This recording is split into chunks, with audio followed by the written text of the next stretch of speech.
Good afternoon, everyone. Welcome back to the Evermore YouTube channel. It's Chris back with a match reaction. I don't even know where to begin with that one, to be honest with you.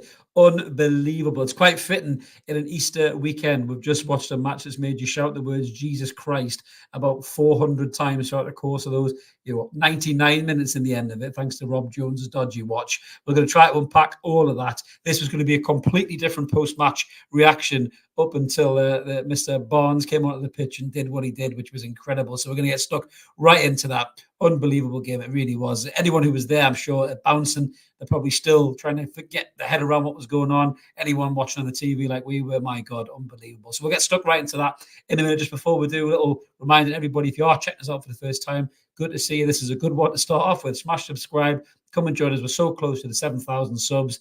You can get us there, refer us, recommend us to family and friends. You won't regret it. We're all full of the Newcastle United love in here when it's required, and also criticism when it's required. Anyone can say what they want in the comments, as long as there's no abuse. We're not one of those channels that flicks you out for having a difference of opinion. So come and join this great community. You won't regret it, I'm sure. All free content. If you want to be a member, there is an option down there for you too as well. We are live this afternoon, so jump in the comments and let us know what you guys think of the game. There's loads of you already, and I'll do my best to try and keep up with it. But my giddy aunt, honestly, incredible. So let's have a little look at the lineup then, how we lined up today against West Ham. Obviously, the team was away on a 2-week warm weather break, as we did last season, and everybody was questioning, who's going to come in, who's going to play, all that kind of a stuff. And it shouldn't really surprise you that obviously Eddie did the kind of normal lineup, really. We had Dan Burn at left back, we had Sean Longstaff in midfield. The two positions that we were all kind of questioning and quizzing as to whether they were going to be in or they were going to be out or whatnot. So the only person who really changed positions was Jamal Lascelles coming in for the injured Sven Botman, the much headline injured Sven Botman. And we had Tino, obviously, at right back, Dan Burn at left back, Sean, Bruno, Willock in midfield, Jacob Murphy, Alexander Isak, and Anthony Gordon in the front three made the rest of the lineup, and we started really well. To be fair, I mean, we were straight out of the traps really early doors. We get the goal, I think, within the first 5 minutes. Fantastic bit of play by Anthony Gordon, it must be said. So he drives into the box with that pace. He looked bang up for it today. That Anthony Gordon, just pure pace and running. I think playing for England, this international break has really boosted his confidence even higher. I mean, he was shooting on sight, really. Sometimes he probably shouldn't have shot, but he was driving at West Ham early doors. Then he drives a ball into the box. Fabian shares on it, I think it is. He gets the touch in. Then he comes back, and I think it's Sufel, or is it Sufel? Flies in, and Gordon's so clever. He gets his body in the way of the ball, and Sufel goes right through the back of him, and you just shout straight away, that's a penalty. And it was a penalty, but then the ridiculous nature of VAR comes into play once again, and then we're standing waiting around for the best part of 7 minutes to check whether Fabian Schär was offside. But then when you go back and look at the replay, the ball's hit the West Ham player and then come back out, and then Gordon's got his way in front of the ball and Sufel's gone right to the back of him. It should have been bang, bang, bang, decided like that. I don't know what they're doing. I don't know if they go in Stockley Park, they go off to make themselves a cup of tea or something and have a Kit Kat chunky while they're waiting to give the on-field referee the decision, but took way too long, as always. But eventually the decision is given. Alexander Isak stands up. I did see a funny post about this. He actually, a penalty, much like the video with Eddie Howe and Jason Tyndall, who had to find out who the pro player was on Sky Saturday Social, I think it was. And Tyndall took a pen, smashed it in off the post exactly the same way Isak did. People take the piss saying that Isak's been watching JT, Mad Dog, take the pens, but he puts it in off the post, hit the back of his heel really, but a clean enough strike to go in past the goalkeeper. And we're 1-0 up. St James's Park is bouncing. You're thinking, right, we've done it. We've arrived, lads. Come on, let's go on. We press a little bit on them after that. I think Isak gets another chance and he skies it over the bar. But it looks like we're up for it. People are making good runs. Sean's looking lively. Bruno's on the ball. Murphy's pulling that wide, putting in some great crosses as well. Gordon's just totally bang at it. And you're thinking, right, this is it. We're here. We're going to get a second one, third one, and really put this game to bed. And then we get an injury to Lascelles, and the whole team kind of throws out a kill. Now, this is a weird situation here. So the injury to Jamal Lascelles comes in. He does his knee. He tries to get it. He tries to run it off, because Lascelles is quite a tough lad. He's one of them guys that if he gets hurt and stays down, it's a really bad injury. But he obviously has to come off. And you're thinking, right, okay, you haven't started Lewis Hall. despite him having a really good international break, Eddie, and he played 2 games for the under-20s. I think he got 3 assists or something in those 2 games. And you're thinking, right, this is a great opportunity. So go get Lewis Hall off the bench, move Dan Burn inside, and then put Tino, keep Tino on the right-hand side, job done. But he doesn't do that. He brings on Emil Kraft. He puts Tino at left back, and he moves Dan Burn inside. Now, Dan Burn actually wasn't doing all that bad against Jared Bowen beforehand. At left back, he put in a couple of good challenges, a couple of good headers, but Bowen was really quiet in the first half, and I was worried that something was going to happen. But then he moved Tino over there. Tino looked quite good over there. Burn looked better inside, but Kraft was just shit when he come on. Totally anonymous, offered very little, and the whole team seemed to be a little bit out of kilt. The back four just pressed really high, and you don't know what was going on. And then Paqueta, for some reason, the best player on the pitch for West Ham, probably. We leave him loads of space. The midfield 3 are staring at him, and they don't go and press. And the back 4 is pushed up high, and Antonio's right on their shoulder. Paqueta's standing there with no pressure on the ball, and he just pinks it over the top. And you're thinking, well, where's the pressure? And he runs through, and Dubravka is super glued to his line. He eventually manages to pull his feet out of the concrete that he's stuck in. It makes the move, but by that point, Antonio's already through on goal, and it's a tidy finish, and it's 1-1, and just so much wrong with that goal from a Newcastle United perspective. So I'll just pause there for a second, just try and get some of the comments you guys are coming up with here. We've had absolutely loads, to be fair. What we got here? Well, there's a few people having a little spat in the comments. I'm not going to get too involved with that. Yeah, we'll get to him in a minute. George says thank the Lord for Harvey Barnes. Absolutely, hyperbole, anxiety through the roof. Absolutely, yeah. And you're right, William. Newcastle did rise from the dead. And Jamie says, what the actual fuck have we just seen? I know I was trying to work it out myself, mate, to be honest with you, mate. Yeah, well said, Mark. Another straightforward, no drama game. Absolutely, mate. Yeah. Typical Newcastle at the minute, isn't it, to be fair? But going back into the game, so obviously it's 1-1. And then it's just mental. So just before we go in for the second half, I think it is, Fabian Schär kind of gets in tight to Mohamed Kudus, and Kudus kind of spins him, and he flicks his hand out, and it hits Schär in the nose, and Schär goes down like most footballers go down these days, like he's been shot in the face, and he holds his face, he's on the floor. But because you don't know what the impact is, these guys are moving at top speed, they're built like brick shit houses, these athletes. He could have done something to really hurt Fabian Schär. We don't know. Rob Jones doesn't know. Scher's sitting down holding his face. He's on the deck. He's actually lying down holding his face.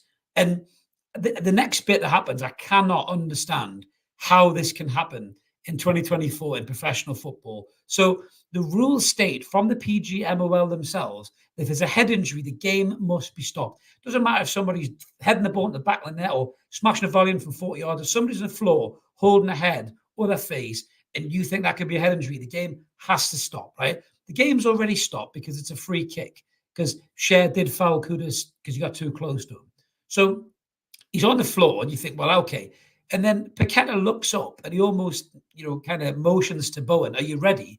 And then he passes the ball to Jared Bowen, who makes the run, cuts it inside, and Kudus smashes it in the back of the net. Now, at this point, it's only Tino Livramento, I think, who's even switched on to the fact that the ref ain't blown the whistle. There's about 4 or 5 Newcastle players still looking at Fabian Schär, wondering if he's going to get out. Kudus smashes it in the back of the net. West Ham go off and celebrate. And I cannot understand why the referee has not pulled this back and said, take the free kick again. They don't do it. They let the goal stand, which is mental. I mean, some people will criticise Newcastle and say they should have woke up and they should have dealt with it. I think Joe Cole said, in the commentary, which was a good comment, he said, deal with it first, then moan about it afterwards, which is a good, mantra to have, really. But nobody wakes up really, bar, I think Tino Livramento and maybe Dan Burn. And then Kudus has smashed it in 2-1 up. The ref lets it go through for half time.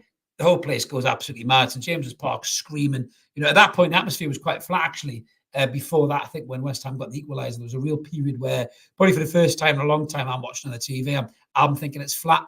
A lot of times I hear fans say it's flat, but you can still hear noise on the TV. Whereas this time it was flat. It was really quiet. You could hear the anxiety in the air. But that goal was shocking. From a PGMOL standpoint, that should never happen. And my concern for player safety is if they're not going to stop the game to assess whether or not that guy has a serious head injury, then that is a real problem. we'll get into the end of the result. It doesn't matter for us today, but Fabian Schär could have really been hurt there. And I think the referee has massively, massively let him down, in my opinion. And I was not very impressed with that at all.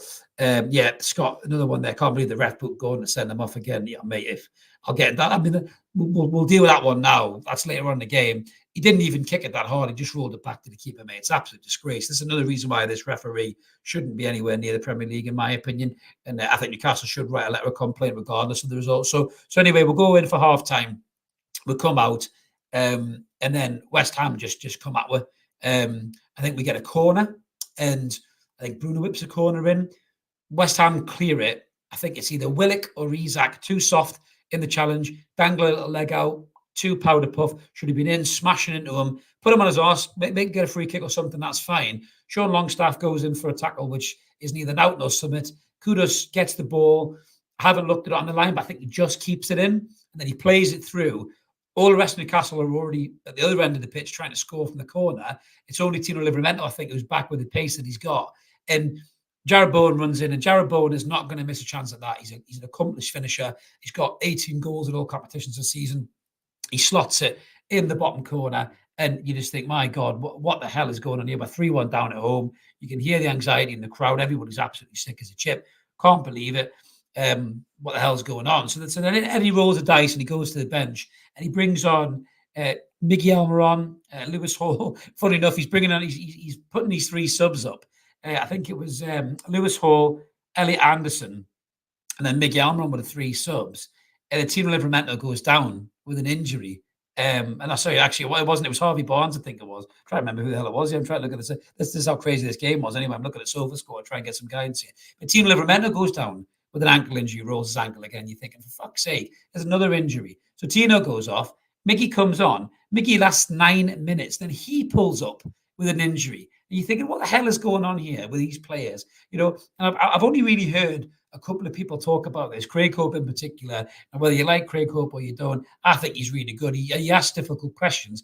I listened to the press conference of the day, and I think it was only really him and probably Chris Waugh who asked difficult questions. A lot of the journalists just sit there and make doe eyes at Eddie Howe and flutter their eyelids at them and, you know, and love it when he calls them their nicknames, you know, and that's not the way the journalists should be. They should ask difficult questions when it's required. But I'm starting to wonder whether either A, these players aren't robust enough for Eddie Howe's tactics, as Craig Hope often says, or B, there's an issue with the training in terms of it's too intense, or C, it's the game plans are too intense and you're burning players out. I don't know what it is, but to see a substitute like Mickey Almiron, who's normally fit as a flea, it go down after 9 minutes. I mean, it could be a freak injury, but there's a lot of muscular injuries in this squad this season. And if you go back to Eddie Howe's Bournemouth days, it's the same thing back then as well. So there's got to be something about the intensity required from these players. Now, whether it's the aftercare of the players, I don't know what it is, but something definitely needs to be looked at because we cannot have another season full of injuries like that.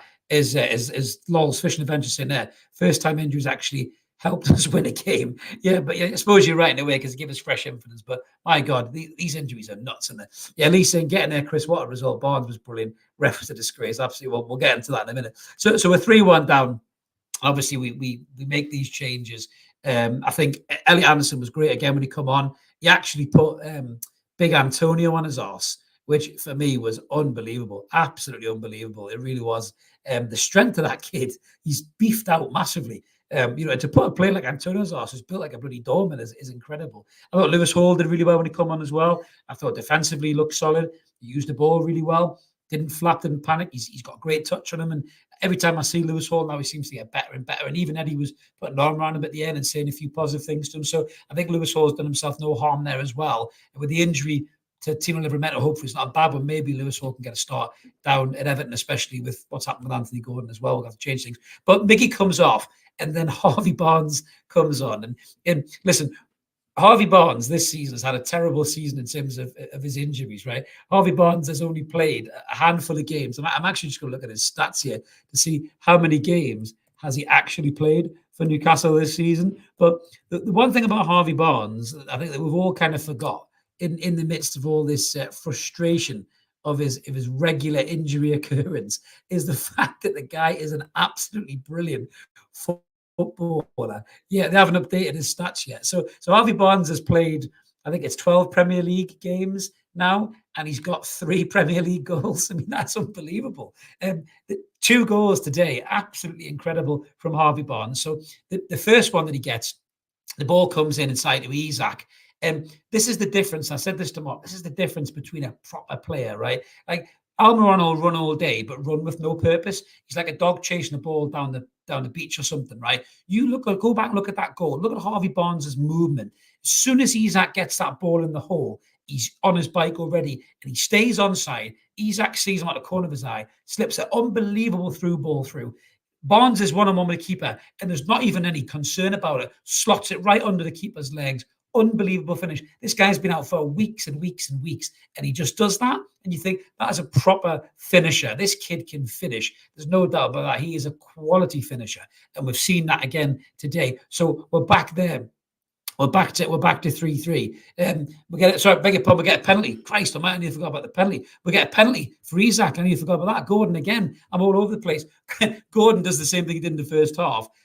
From Phillips, kicks the back of his leg, gets a pen. Isak slots it away again for 3-2. Before that, I think was Isak and Sean Longstaff missed complete sets. This is how mad this game was. Trying to get my head around what's going on here. It's all over the place. But yeah, we get another penalty. So Isak gets another penalty. Then Barnes gets the third goal, which is incredible. Gets it back to 3 each. And you just can't believe it. Newcastle's bouncing. The St James's Park, the roof has fell off. Everyone's absolutely up and screaming and mad. And then I'm going to end the fourth goal here because I'm losing the plot. So the fourth goal is something absolutely superb. It really, really is.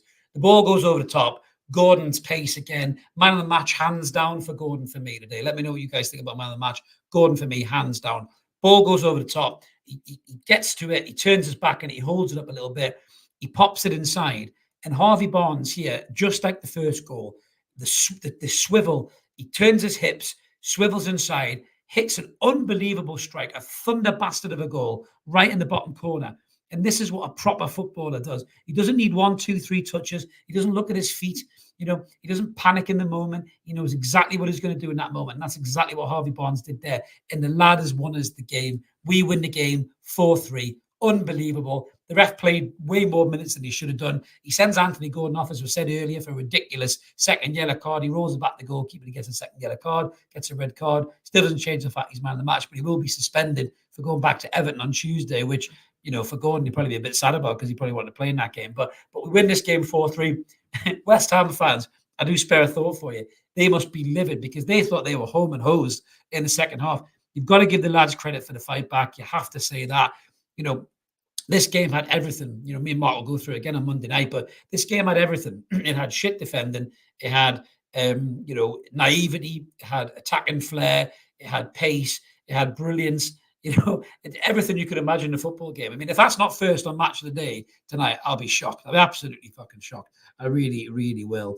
You could comment there from Graham. What a comeback. I'm knackered. Absolutely, Graham. Another comment there from TDM 1965. That match will go down as one of those classics. It will do. It will do, mate. It'll be one that's replayed on Premier League TV, I think, for many, many years to come. Yeah, Jack Burton's pulled in the Pork Chop Express. He said he is Howe out, but fuck me, that was amazing. But it was funny because I was very critical of Eddie Howe today. I thought the starting lineup was just, again, it was like Groundhog Day. I thought the way we let the first goal in was poor. The second goal, I will give them some credit for that in terms of, I felt a bit sorry for them in terms of the ref not stopping the game, but they've got to wake up. They've got to be sharper than that. They really have to be sharper than that. And I think, the third goal, again, is just pure naivety from the squad. That many men forward and then just leaving one guy back, when you've got players like Kudos and Bowen that can break on you like that, that was really naive by the team. But to come back, you have to say to come back. And those substitutions, and although Anthony Gordon's the man of the match, huge credit once again to Harvey Barnes. This guy, my God, he makes an impact when he's on this pitch. I don't want him to be an impact sub. I want him to start games. I want him to score those 2 goals in the first 25 minutes of a game and put us in the driving seat. I don't want him to have to come and do it off the bench. But wow, to have a player who's been out as long as that, to be able to come on and impact a game like that with his quality is something this squad has been lacking for a long, long time. Even when we finished, 4th last season, we were lacking players that could do that, especially if Wilson had been injured, which happens to be all the time, doesn't it? But unbelievable. What a performance by Harvey Barnes as well. Absolutely incredible. Absolutely incredible. Going back to your comments there, guys. So we've got a super chat from Insanity 999. Thank you so much for that, buddy. Fantastic result today. Keep up the great content, Chris. Have a celebratory couple of pints on me, mate. Buzzing about that. Happy Saturdays. Thank you so much, mate. We really appreciate that donation. Me and Mark will put it to good use, maybe for a beer. Who knows? But I'm glad you enjoyed the game as well. David Veach is saying it's safer eating £5 of lard than watching the tune. Absolutely, mate. It's not good for the ticker. I must have anyone who's got high blood pressure. Wow, that game must have sent you into a real stupor. Comment from Williamson, that Lewis Hall passed the Longstaff. I can truly say the vast majority of us in the chat couldn't put that in the net. Well, to be fair, I was very critical of it.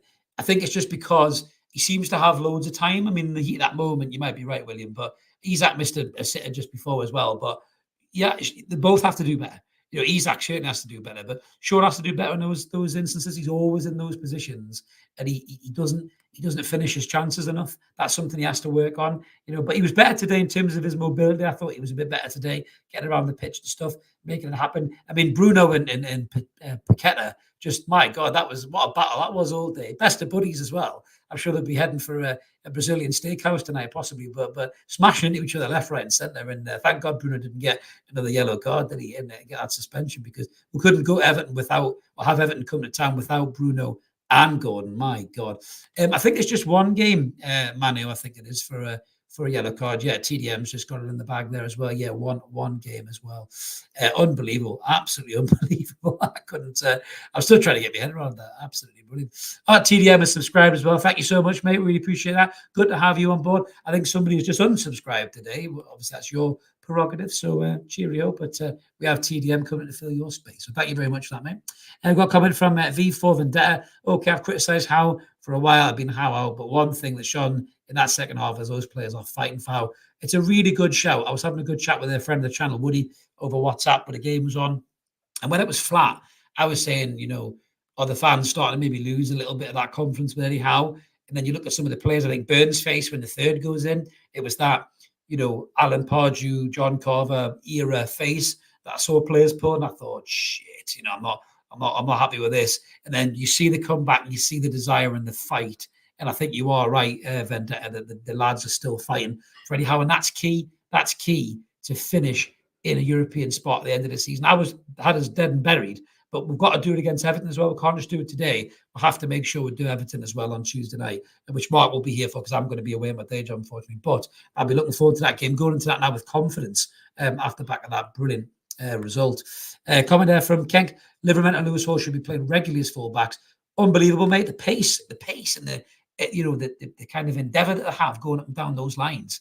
It's brilliant. That's modern day fullbacks, Kenk, isn't it? And I don't understand why Eddie can't see that. But do you know, I will say one thing for Dan Burn. When he stepped inside, I thought he looked a lot better. So for me, I would have Cher and Burn, but obviously with the Lascelles being injured, he's got no choice, really, has he? But that might actually give Lewis Hall a chance to get in and play in that fixture on Tuesday night against Everton.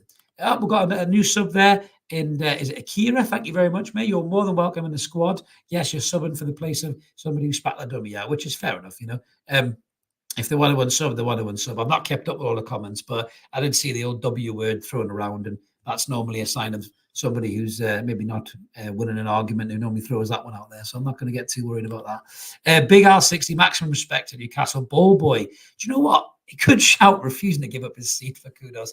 Is that what it was, Big Al? Because I saw it on the TV, and I posted something on the Evermore X account, and I said, is he really just trying to bully the ball boy? Is that what he wanted, his seat? Was there some kind of weird shit celebration that he does?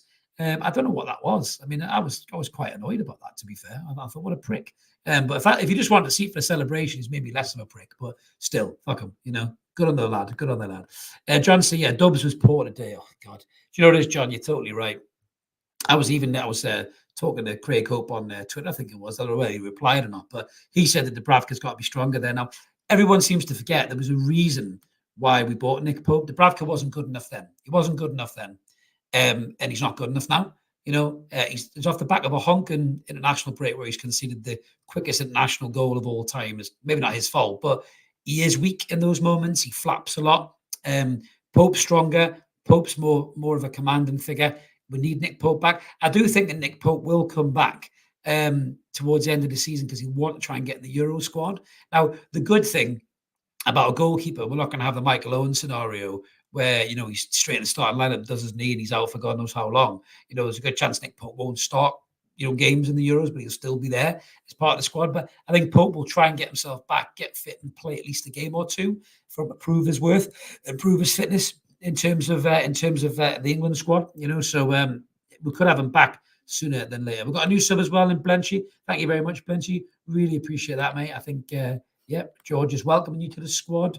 Very hospitable as our George. Yeah, Mark's in the admin saying there's a few more West Ham fans losing their minds this afternoon. But I can totally understand why they were peed off, because I'd be peed off as well. Mark's also thanking the new subs today as well as I will. So thank you very much.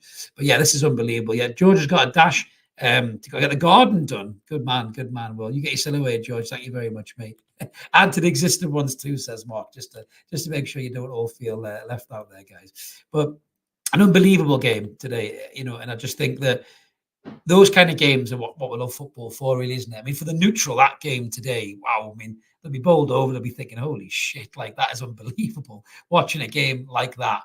But as a Newcastle fan, it takes years off, there'll be lads and lasses in the pub now, just exhausted after watching a game, buzzing because of the result, but exhausted because of what they're watching. We can't ignore all the mistakes. In the game today, there was still those kind of same mistakes, and against better sides, we might not get back into that game. But put that at one side, it is Easter after all. Let's have a nice chocolate egg of positivity that to come back and to win that game when you're dead and buried, when you look like you're on your arse, with the quality that we showed today in that second half, in particular, likes of Gordon, likes of Barnes, is a good sign for the running, because a lot of run-ins, towards the end of the season for the rest of the teams pushing for that European spot.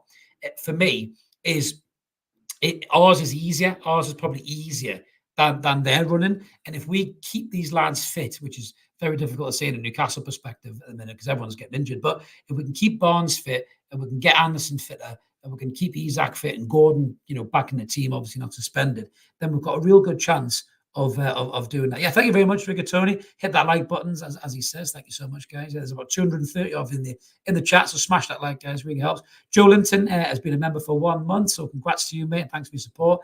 Mentality is what he's saying. Absolutely, Joe Linton, and that's something Joe Linton has in spades. A little compliment for the shirt there. Yes, thank you very much, mate. Yes, I thought I'd break out the old classic. I've got beards on the back. I'm not turning around. The sun is now starting to beam in here, as you can see here. So apologies for the fact that I've just turned into somebody from Cocoon. Not one of the old guys before you fucking start. One of the aliens, obviously, that lights up. But yeah, thank you very much for that. You're right, Graham. The ref was shit today. Lone Wolf says, can't cope, need a light down.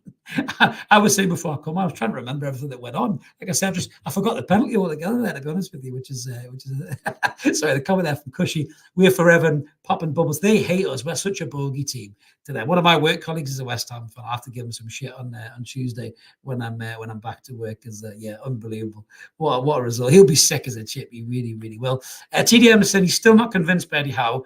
The injuries are a lingering concern, but for now, let's enjoy the resurrection, only marginally less historic than the one Easter's associated with. I do agree with that, but yes, yeah. I am very much in the same boat as you are. I'm concerned about some of the things that's going on, but unbelievable. Yeah, PJs, what could have been if we'd had Barnes fit all season, cracking game? I think I said that on X. If Barnes had been fit all season, he could have 15 goals by now. How many games would that lad have won us that we drew or we struggled to get back into? His ability to finish is unbelievable. I mean, if he can get fit and stay fit and score 10, 12 goals a season, he's got to be in the England squad, hasn't he? For that, he has to be in the England squad. Unbelievable. I agree with you, Richard. 99 minutes was a joke. It really, really was. I mean, I don't know what he was doing. At one point, I thought he was waiting for West Ham to get an equaliser. Maybe he had a bet on. Never mind Sandro Tonali. Maybe Rob Jones should be looked at by the FA for bets, but unbelievable. Kent is saying that Dan Burn, Livermore will share Dan Burn, Lewis Hall, Bruno in the middle, plays Elliot Anderson, Joe Willock, and Barnes and Isak and Gordon up front. As long as those lads are fit as well, mate, that's what we need. We need to rely on. Marshall James is saying, is Eddie's stubbornness and lack of belief, stroke confidence and respect regarding Hall's abilities just cost us points this season? Well, I thought Lewis Hall was great today. And like I say, Eddie put his arm around him at the end there. And I think that's all Lewis Hall can do is take his opportunity when he comes in, Marshall. And he's just got to show what he can do. And I think he's done that. The last couple of appearances he's had, he's looked more calmer, more defensively organised. He's had a great spell away with England in the 20s, and I really hope that he gets his chance on Tuesday, because I'd be really annoyed if we just see, Kraft in there and Burns slotted back in at left back, because I think the time has come now to give Lewis Hall a chance, because he can attack as well as defend. He can give, the likes of Jack Harrison at Everton and Dwight McNeil, and that's something else to worry about going the other way, which is exactly what we want. John is saying, if Eddie Howe stays on, I think the back room needs a shake-up, new ideas, training methods. Need a Fergie changes number 2 every couple of seasons. I don't think he'll change Tyndall, but it's a good point. Maybe a defensive coach, maybe some more fitness personnel in there possibly as well. So yeah, that could be one to look at. A little comment there from Rinchin Gompo. Roller coaster of a match. Moyes taking off Antonio was really good for us, considering he was their biggest threat on the counter. He's no spring chicken, Antonio, but he's a proper handful. I'd have took him as a third choice striker, just as another option off the bench. Obviously he does his pod with Callum Wilson and all that. I don't think he's that bad of a player. He's still got something to offer, and he finished well today. He could really get in the way, really, I think, and do a job for you. But maybe this season's maybe one season too many for him. He might get a job in the Championship or something, or maybe overseas.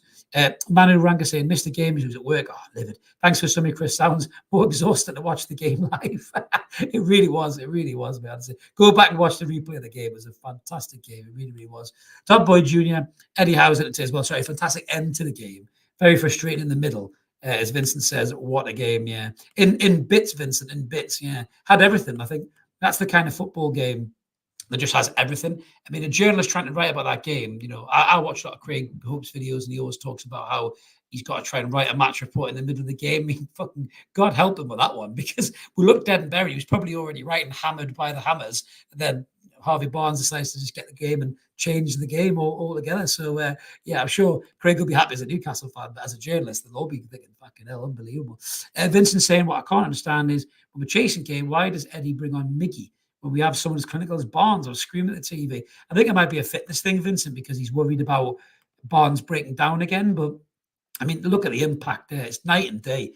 If Miggy Almiron's a Ford Mondeo, Barnes is a Ferrari F40, you know what I mean? He's a cut above. I just want him to stay fit and play, because if he can, what a player. I mean, if he starts against Everton on Tuesday, maybe we can see a couple more of them goals smashing to the back of the net, and we'll get in the front of the game rather than chasing the game.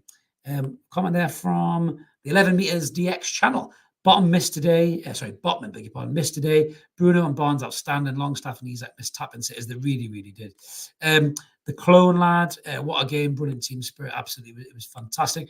P. James says, as horrific as this season has been at times, it wasn't for dropping half points against Luton, Bournemouth and Forest. We'd be right in the mix. Big push last 9 games. We can do it. That's what it is, P. James. We haven't gotten the position that we're in because of losing against City and Liverpool and Arsenal and Spurs and these kind of teams. We're in that position because we can't beat Luton, Forest and Bournemouth.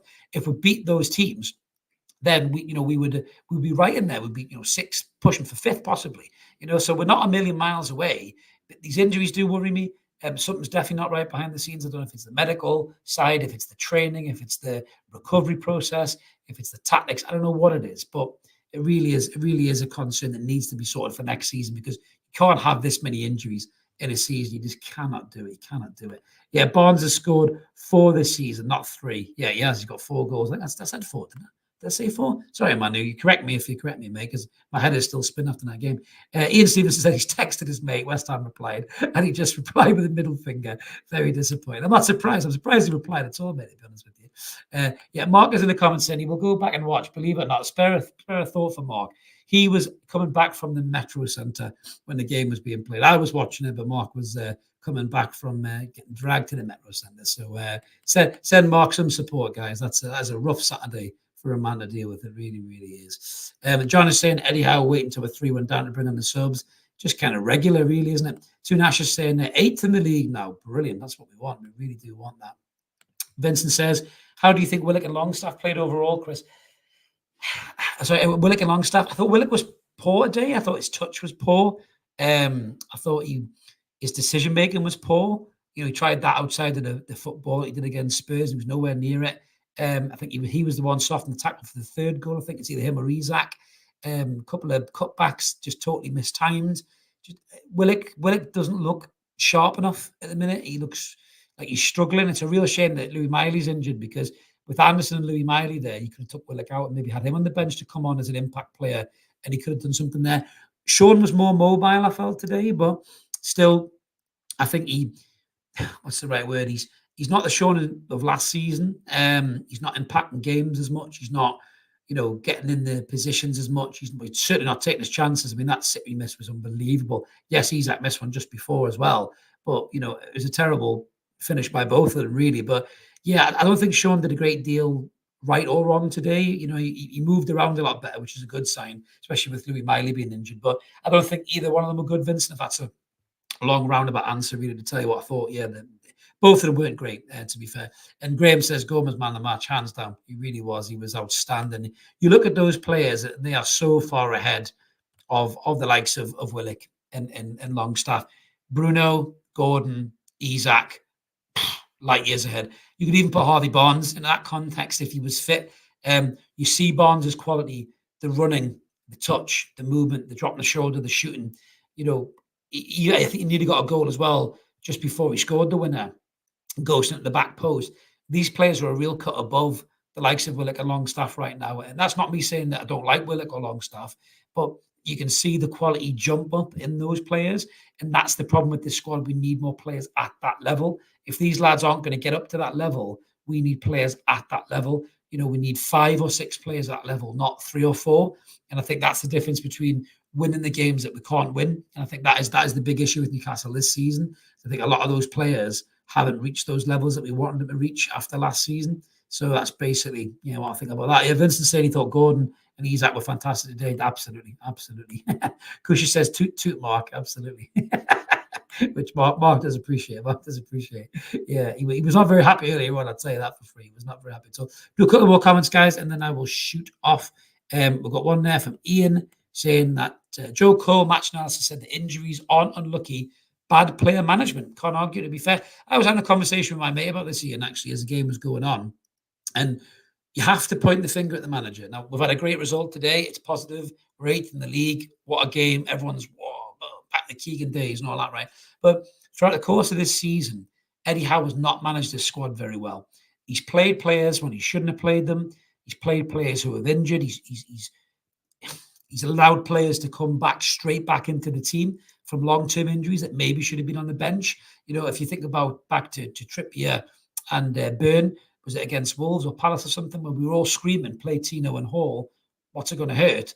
And he didn't do it, and he hasn't played Lewis Hall pretty much all season. He's used Tino sparingly as well. He's played Sean with one ankle when Louis Miley's been fit and Elliot Anderson's back in the squad. He played Joe Linton when he was injured. He brought Joe Linton back off the bench against the Mackhams that he shouldn't have done. The Sven Botman knee injury thing, whichever way you swing on that. I'm sure your manager can say to you, I want you fit, Sven. I don't want you doing yourself in and ruin your career. You need to have an operation. And he would have listened to it and he would have had the operation. So, yeah, he hasn't managed the squad well enough, in my opinion. He really, really hasn't. So, that has to be a criticism we've got to throw at him. And we will certainly throw it at him on this channel. Some other channels won't do it. Mainstream media and journalists as well, to spend more time, just smiling at him and making doe eyes rather than asking tough questions. And he's a very articulate, impressive manager and person, is Eddie Howe. And if you ask him a difficult question, he would answer it in a really eloquent, articulate way, because that's what he does. But I think a lot of the journalists are giving him a free pass for things like this. They need to ask more difficult questions. Ed Coles is saying, being ill this morning. Oh, sorry, Ed. Stomach virus and missed the first half. Tuned in as he went 3-1 down. Was about to turn it off and go back to bed before the second penalty. Well, hopefully that we've cheered you up, and he agrees that Anderson was brilliant and he helped change the game. I thought he was absolutely class. D-Sabotage just joined the live. Has Anderson got some love for his performance? Thought he was immense. He certainly has, Sabotage. He's just been having it as well. And yeah, the 11 meters saying Anderson was key to sniffing out Paqueta's threat. He's so physical, isn't he, Anderson? And I think he's got great technique. There's no doubt about that. He was sensational down at Bristol Rovers. But his physicality is something we're missing so much. Smashing into players, the size of Antonio. Paqueta's a dirty bastard as well. Don't believe you me, but he smashed into him, put him on his arse as well. And we need that in the team. I really hope Elliot Anderson can get a start in the next game or two, because I think we need that physicality. I mean, against Everton, they've got the likes of Anana in there as well, and Guy. They like to mix up. They like to get a bit rough. So maybe throw Anderson in there and just mix it up as well and put some aggression and threat onto them. Possibly. And you're right, Sabotage. He's the closest thing we've got to Joe Linton's strength. He really, really has. Joe Linton's probably been a great influence on Elliot, no doubt, but that as a young player. But yeah, a fantastic result today, guys. Thank you so much to everybody tuning in. I think we're pretty much wrapped up. We've got a Saturday afternoon to get stuck into, everybody. Whatever you're doing, cutting the grass, going for a beer, whatever it is, as Mark says there, please remember to hit that subscribe button and like the video too, and be a member if you want to. It's all free content, but if you do want to give back the channel, help us bring you this great content, there is an option down there as well. One for you trolls before you go. Get in. Absolutely. Well said, mate. But yeah, we will be back on Monday night, me and Mark, with what's going on. Loads to unpack from this game, the good, the bad, and the ugly. But my God, Harvey Barnes, you beautiful bastard, you have saved the day and saved our Easter weekend. Have a cracking one wherever you are, everybody. We'll catch you later. See you later.